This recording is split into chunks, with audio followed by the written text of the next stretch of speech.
during the Second World War. And the presentation will be done by Major Paul Handel, who is adding to his previous presentation on the various tank types. Would you please welcome Paul to the podium?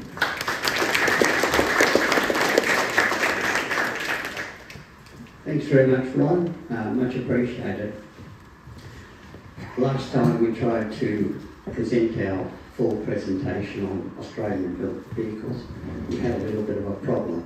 And this time I hope to show you about the Australian cruiser tank in full.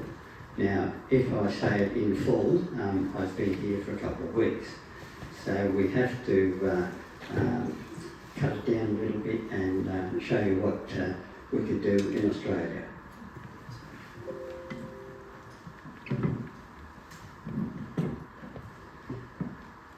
Alright, at the start of the Second World War in Australia, we only had a few tanks, and that is 10 small Vickers tanks and 4 medium tanks.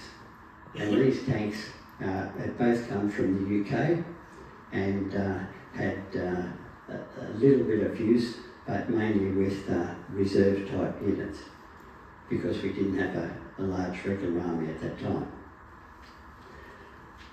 It became difficult for us after 1940, when the UK was trying to repair all their losses that were made in France, and they didn't have enough capacity to provide everybody else with equipment.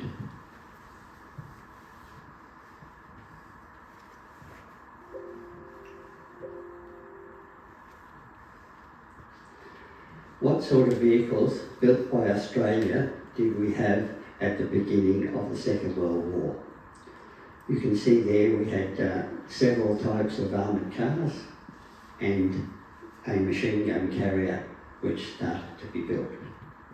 Many people call them Bren gun carriers, but in Australia they're machine gun carriers because we didn't have enough Bren guns to go around, so we put Vickers guns in them. There was a great deal of difficulty between army, government departments and the industry for the design and manufacture of equipment.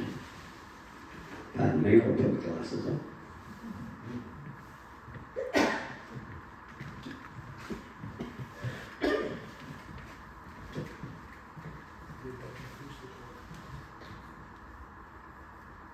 When the Department of Munitions and various other departments started off before the Second World War, there was a great deal of problems between the three agencies, Army, Government and Department of Munitions. They basically did not regard anything as wartime. They wanted to go on as they had previously gone on, and that is fighting with each other. By 1941, the army was still in its mind fighting Germany, and they were particularly interested in making an armoured vehicle that would defeat German vehicles. Now you have to remember that after the Battle of El Alamein in 1942, nearly all our forces had returned to Australia. And what were they doing in Australia? The next big fight and the longest fight was, of course, against the Japanese. Because it's been said in many of the documents that I've read that the real enemy was Japan, and they've stated that from about 1935 onwards. An interesting idea. The biggest problem with the cruiser tank, or a tank indeed, was that the army continually slightly changed the specification. We'll have a look at that in a minute. The Army still wanted to make sure we were doing something for engaging German tanks, so we had to have a certain tank that they thought they wanted. This meant that perhaps it could not be made in Australia because of our secondary industry base was relatively small. Before World War II, our primary industry, that is coal and ore and that sort of thing, were exported to UK and America, and the secondary industry, cars and what have you, came the opposite way to us. So they really didn't want us to play with anything related to tanks. Because of the continued specification changes, the original tank was, as you can see there, about 9 tonnes. They changed in December 1940 because of a look at what the Germans were doing. They increased the armour and increased the speed. February 1941, they changed it again. And this was a big problem. As we say here, the absurdity of the continued changes was noted in appreciation by Mr. Patterson of General Motors, a tank expert. The absurdity of continued changes comes around a lot in the manufacture of the vehicle, because with these changes that the Army continued to do, they could not be passed on to industry that could actually manufacture. They were just too much and too changeable. It was proposed that to circumvent all of this, that we build a smaller tank. It was called the AC2, Australian Cruiser Tank number 2. It never got past the drawing stage, and that is the only drawing that anyone can find of the tank. In fact, the official drawing in the production book shows it reversed. This image has been corrected by a gentleman in Canberra, and that's what's been used ever since. Finally, we get to a tank that could be made in Australia. The original components that wanted for our armoured vehicles that were very, very similar to those made in America.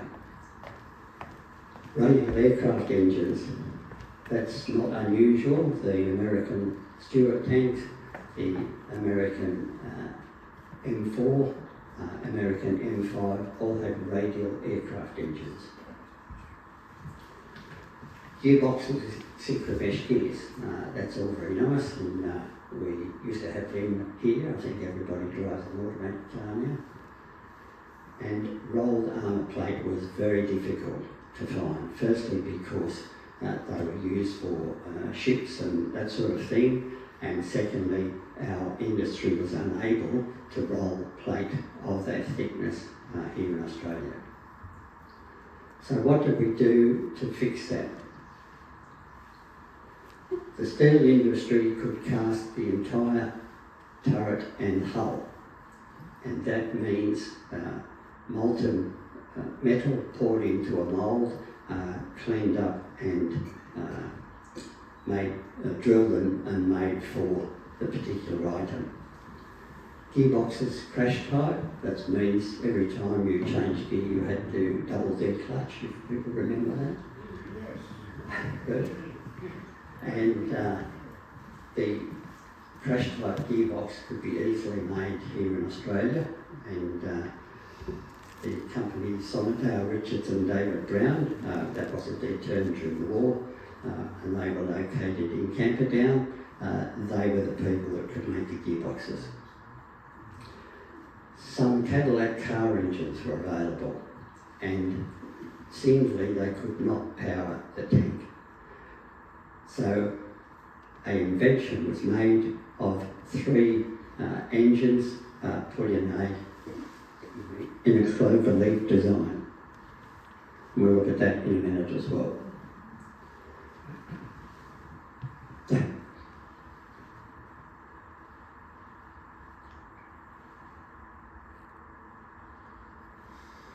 Sorry about that. The technical details of the tank that we wanted eventually was, as you see there, a fairly nominal speed, a fairly reasonable tonnage. That was about the same tonnage as some American tanks, Shermans and Grants.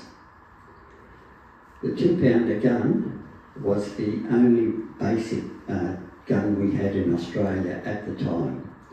Now, 2-pounder guns started to become obsolete in the UK and certainly in America, so bigger guns were needed. However, this is what we had at the time, this is what we went with. And the engines we'll talk about. These are some of the manufacturers that made parts for the cruiser tank. And these ones I've chosen because they are in New South Wales. When the tank was made, and the first tank was made, they did a lot of cross-country and road trials. And you would see that 2 tanks made a road run from Liverpool to Melbourne in 1942. That is a pretty good state of affairs, because you drive to Melbourne now and it'll still take you about, I don't know, 10 hours. In a tank at that stage, going over the hills at Picton and that sort of thing would be rather difficult.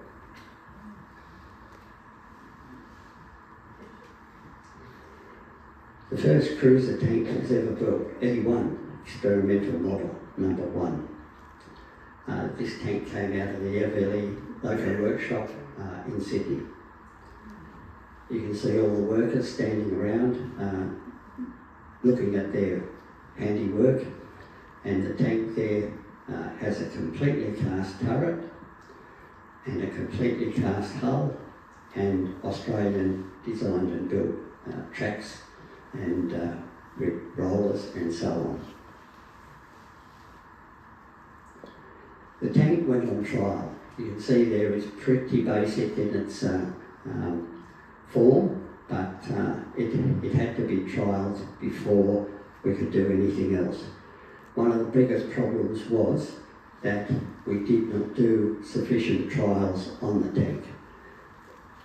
The Army pushed for the vehicle to go into service as quickly as possible, and in that case the testing had to be curtailed. However, the Army did provide the testing criteria early on.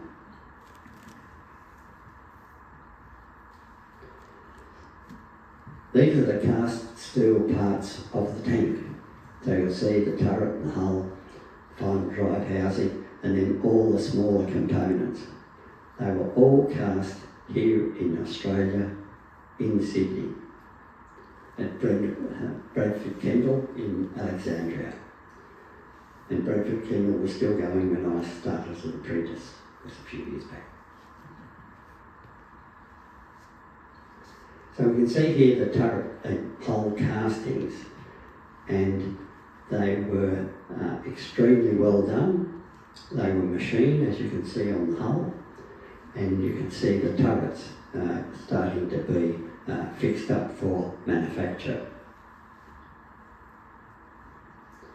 The armament, one of the most important things on a tank, if not the most important.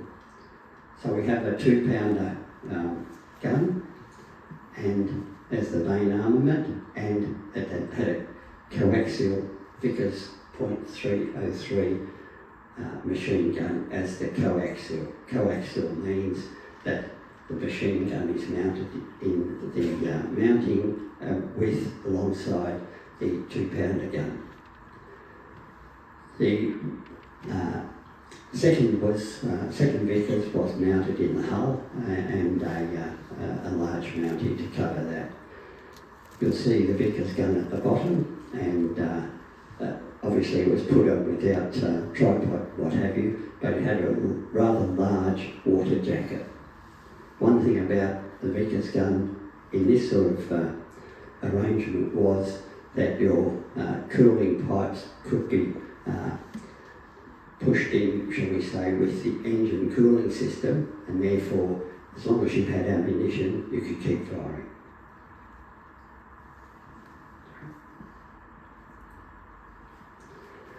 The power pack had 3 Cadillac engines. The clover leaf design meant that 3 engines, there was one at the top and one each side, and that produced enough power to move the tank along. You can see that the power pack is fitted into the rear of the tank, and it used to have 3 drive shafts coming from the engine into a transfer case, which then moved to the front of the tank to power the final drives, which were the things that moved the tank along. The turret assembly, rather an interesting photo. You can see the worker on the right-hand side. The turret has been fitted with the turret basket, which is a platform attached to the turret, which goes inside the tank and allows the crew to stand on it.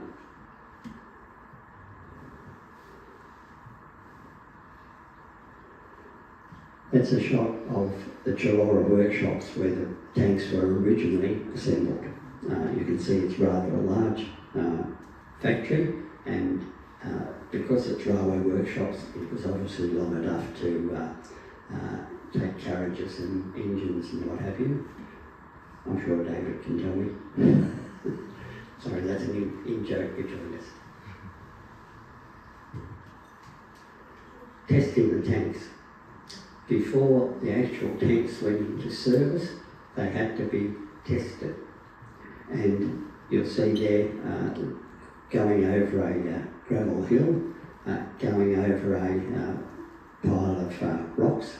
They also used streams to carry the tank or to see if the tank had water fording capabilities. And the other thing was to carry or move over a trench. That's an important part. That how wide can the trench be so the tank could get over it. In training exercises, no, the balloons weren't there to say how good we are. The balloons, as you can see, would release one at a time, and the anti-aircraft gunner, actually holding a Bren gun, would fire at the balloons to see how we worked with anti-aircraft fire. The other photo shows 3 tanks on exercise in Puckapunyal, and again going through a big puddle of water. Now, one thing I should say, and please don't take this badly, the hull gun in an Australian cruiser tank had to be protected by a cast steel mounting. That meant that it was rather a large pointed unit that stuck out the front, and I've heard that it used to be called a boy tank.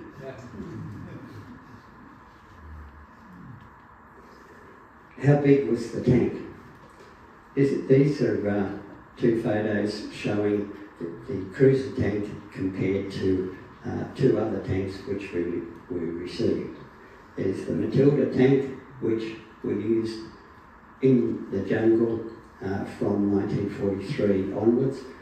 They may have been no good anymore in Europe, but we were able to use them because they were reasonably slow in the jungle, had good armour, and even with a 2-pounder gun, they could blow up pillboxes and what have you.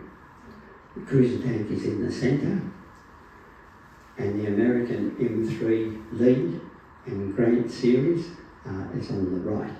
They were a very tall tank, as you can see, because what happened was the Americans had an M2 tank before the Second World War. When the Second World War came and they saw that larger armaments were needed, they thought, oh, we'll put a 75mm gun in it. But the only problem was that there was not enough room in the turret to mount a 75mm gun. So they put it on the side in a sponsor, and they still left a small turret on the top. The Australian Cruiser Tank Mark III. This had a 25-pounder gun, and it was a interim design and an interim manufacture because the Army wanted to go with a bigger gun. The 17-pounder would have been the most optimal gun, but we didn't have a 17-pounder at that time that we could put into a tank. The 25-pounder made a very great difference to the look of the tank, and especially at the front. The co-driver and the machine gun position was removed, and a sloped armour plate was put there. Just out of interest, we only made one, and that tank still exists in the Australian War Memorial Reserve Collection in Canberra. It was originally on the top of Mount Pleasant, overlooking the Royal Military College. Then it was taken down and put outside the War Memorial, and then when they changed everything, they moved it to their repository.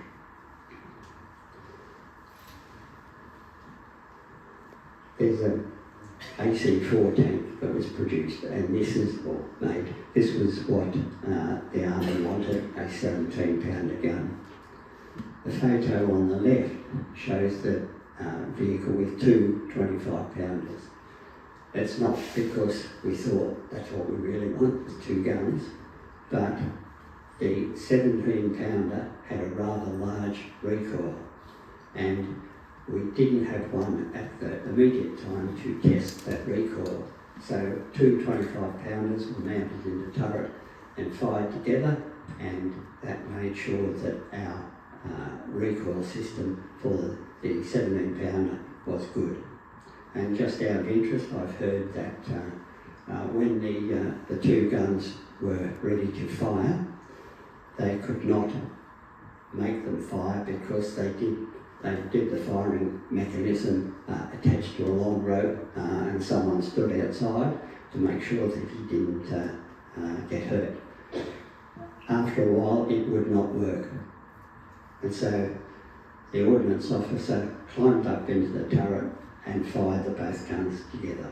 So, a pretty good effort. Once they tested that the guns were correct, in recoil, they put a 17-pounder anti-tank gun in it. This is the tank on the right. It was mounted in one of the experimental tanks. The project going downhill. The best or the worst part was that the Army was their own worst enemy. They, as you've seen, they continued to change their specification. Even Blamey was critical of the 2-pounder, which is obsolete, yes, but they didn't think about what they were fighting at the time. The Cabinet was convinced in October 1942 that they approved £1,266,000 for the project, rather a large lot of money. Again, we want to fight German armour. And as we've seen, most of the Australian forces were back in country and they were committed to fighting the war against the Japanese.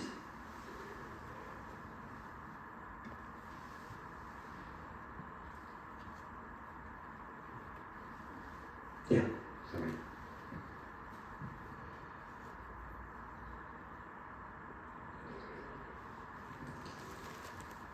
In July 1943, submissions were made to the War Cabinet. The Army really didn't want the tank, mainly because they didn't have a big hand in it.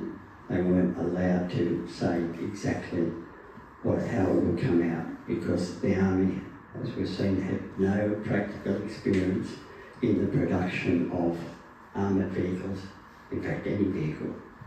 And they needed the input from industry to get the vehicle going. But of course that never came. They were still fighting. You'll see there that the War Cabinet closed the production after 66 tanks and one AC-4 were built. Comments in this slide and a number of other slides came from a book, Armed and Ready, by Andrew Ross. And he goes through an awful lot of detail and expansion of the problems, and not just for the tank but all other army projects. Pretty good book, but it's pretty old. The tank actually did see action in 1944. There was a film, The Rats of Tobruk, starring Chips Rafferty. You can see it was directed by Harry Chevelle's nephew. The tank battles were near Singleton. Those of us who have been in the army have walked around Singleton a few times. The army supposedly, and I'm pretty sure that he loaned the 18 tanks to their film company. And the turrets of the tanks were mocked up to look like a German Panzer III. Just so we know, on the left is the Australian cruiser tank in outline, and just behind it there's a shaded part which shows you how big a German Panzer III looked like. On the right is a German Panzer III. So here is the tank in action. They modified the turret or put extra pieces on the turret so it would resemble a Panzer III. Not bad, not bad. I apologise for the quality of the photos, but they were taken from the film by my friend Barry Marriott. That's how wonderful we are. That was in the factory, and sorry I couldn't find a better photo, but I think it just shows you what the workers who were building them actually thought. Have we got any left? Yes. The most important vehicle that is left was E2, one of the experimental models, and it was found and restored by John Pelfield in Melbourne. He had the Melbourne Tank Museum for many years. He had to close it down as he was getting a little bit older, but I've just seen John earlier this year. He's 93 years of age, and he and his son fixed the tank up and actually carried it on a trailer behind a recovery vehicle which John drove. The AC-1 tank is still preserved. There's one at the Army Tank Museum at Puckapownal. Now I think they've changed their name, but we'll stick with Army Tank Museum. The Australian Armour and Artillery Museum in Cairns, they have two. They have an AC-1 and an AC-1 mocked up to be an AC-4. If you ever go to Cairns, and I don't belong to their staff or anything, if you ever go to Cairns, go to that museum. It's, it is. It is. Thank you for those who said. And there's one at the Tank Museum in Bovington in the UK. The one and only AC3, as we've discussed, is in the storage facility at War Memorial in Canberra. That's the presentation. It's been rather shortened because of the time. As I said, if I went on, you'd be here for a week or so. And mainly because we'd be discussing how the Army, how the government departments, and how the manufacturing industry got together. Not at all. That's always separated.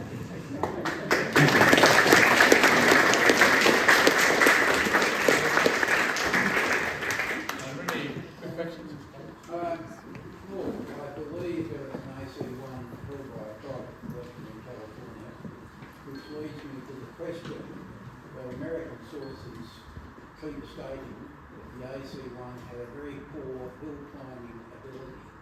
Now, I don't know that there is sufficient technical data out there to even make that claim. Your comments? The private collector was Jacques Littlefield, who had a museum here in San Francisco. When his museum closed down, the equipment from there was sold. And it became, well, first of all, the tank was sold from Australia to him, and then it was sold from him back to Cairns. That's the first bit. Climbing hills and what have you, we could see the trials that they can climb hills. How big a hill that you need to climb is really dependent upon the terrain that you're in. Paul? Paul, excellent. Why is the tank Sentinel? The tank is Sentinel because at some stage in its career, the Army decided to give their various vehicles a name. Sentinel was given to the AC1 and Thunderbolt was given to the AC3. But of course both those fell by the wayside. The Axis started the war with Mark III's aboard the main tank, and they kept them developing. Japan had been fighting China since the early 30s, yet they didn't seem to develop their arm, and Japan was coming out target. Why was that? Well, I can't tell you why the Japanese changed their mind about where they fought, but certainly their vehicles were only fairly light and they were part of the infantry units. So the infantrymen really had to have something that could move along, and remember that the terrain that they were fighting in was jungle, generally speaking, and it was difficult to get a bigger tank, and also if they had a bigger tank, they wouldn't be able to move it around the Pacific area like they could with their Top 95s and Top 97s. Yeah, the background behind the Army wanting a German tank, able to fight the Germans, was that when we brought the infantry divisions back from the Middle East to the Pacific, the government wanted us to provide a replacement. And the Armoured Division in Western Australia had been raised with great effort and it reached a high standard, and the government intent was to have it go to Europe and fight in Sicily and Italy, so we would have a seat at the table in the subsequent strategic level discussion. It was pie in the sky, and we didn't have the resources, but that was the logic, such as it is. Well, they still believed that we would send an armoured force to the desert, even when the fighting was starting from our side was starting to diminish because we took our divisions and brought them back. But yes, certainly there was a thought within the army, and that's why they had 17-pounder guns, that we would be fighting in Africa and then we would move to Europe, because that was not the case. Thank you for your presentation, Paul. considering the use of the Matilda tank near the jungle, how, in your opinion, how would the Sentinel work if we'd sent them instead of the Matilda?